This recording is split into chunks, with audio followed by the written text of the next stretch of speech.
Over the weekend, Shane Bieber, another little bit of a bump in the road. It's hard to say it's a bump in the road. He gave up 3 earned runs in 5 1/3. Not what we've come to expect from Shane Bieber. Indians came back and got the win, which he said was important. Bieber admits still trying to get back to that dominant way that he had earlier in the season. Yeah, potentially. I think teams are trying to lay off the off-speed stuff down, which has generally been my strength over the last 2 years. But right now, I think it's a little bit more of a me thing. I'm going through it a little bit, but just to be able to go out there and try and eat up innings, and I feel like I'm getting better and better from outing to outing, especially coming off the last one. There's a lot of positives to look at, so kind of just bag it, keep the momentum moving forward, and take this huge team win, which is a huge momentum boost moving forward. Curveball is a little spotty, not generally used to that. That's kind of been, my right hand, and I had to figure out ways around it. And I feel like there's a couple spots during the game where, generally I'm confident in executing my curveball down where I wasn't able to. And as frustrating as that is, it's kind of just the game and the way it goes. And I got to be better for it, learn from it. Let's welcome back in Mandy Bell, Indians beat reporter for Indians.com, as well as MLB.com. And Mandy, it's pretty impressive when a guy who is saying he's struggling finds a way to get through a major league lineup 2-3 times and keeps his team in the game. And that's what Shane Bieber has said the last couple of outings that he's had. Yeah, I mean, there's a reason that he's their ace. And it doesn't mean that he has to just have lights out stuff every single time, even though that's what everyone in Cleveland's been spoiled with, it seems like, for the last year.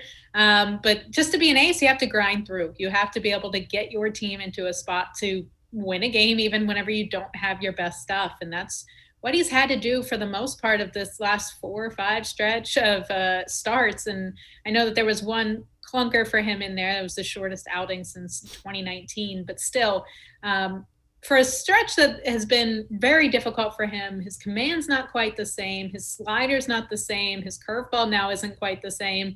That's difficult for any pitcher. And so for Bieber, when it's his curveball and his slider, his 2 go-to pitches over the last 2 seasons, I mean, that's really hard to work around. And he's been able to figure out as many ways as possible to try to keep those pitches competitive, even though they're not the same shape. The sharpness isn't quite there. And I think he's done it as well as he possibly could have. And I think that each time that he's not quite back yet is just more motivation for him and his days in between his starts to figure it out. And that's just the type of pitcher he is. And that's why he's been so successful in his short window in the major leagues. And I don't think that this is going to be a season-long thing. I think he can have a strong second half of the year, but it's just going to be figuring it out in the process.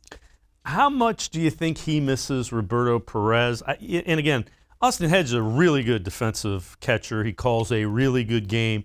But I get the feeling that Roberto Perez is almost a security blanket for Shane Bieber and really a couple of the other younger pitchers, just because literally they seem to be on the same wavelength as far as pitch calling and the way you set up hitters. And Roberto Perez may know Shane Bieber better than Shane Bieber does as far as catching him.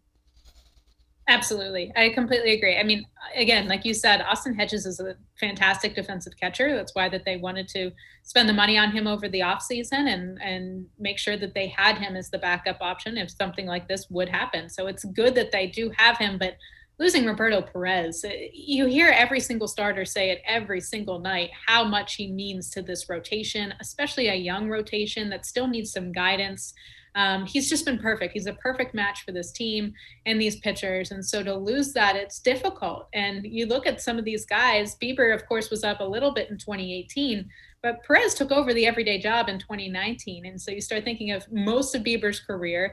Plesac and Savali both came up in 2019. So Roberto Perez has basically been their only catcher, their number one guy. He took a few days off here and there. He had a short IL stint last year, but still, I mean, when you get used to one guy every single day, even if it is another fantastic catcher, it's an adjustment. And so I do think that losing him is a bigger difficulty than maybe most on the outside realize. But I know that they all have just the same amount of trust in Hedges. It's just getting them to be on that same wavelength. And like you sort of said, having him know them just as well as they know themselves, the same way that Roberto Perez clearly does. And a lot of times a catcher like that can be part catcher, part psychiatrist. He just knows what to say to settle you down. And that's I think Perez has that ability with most of the guys on the staff.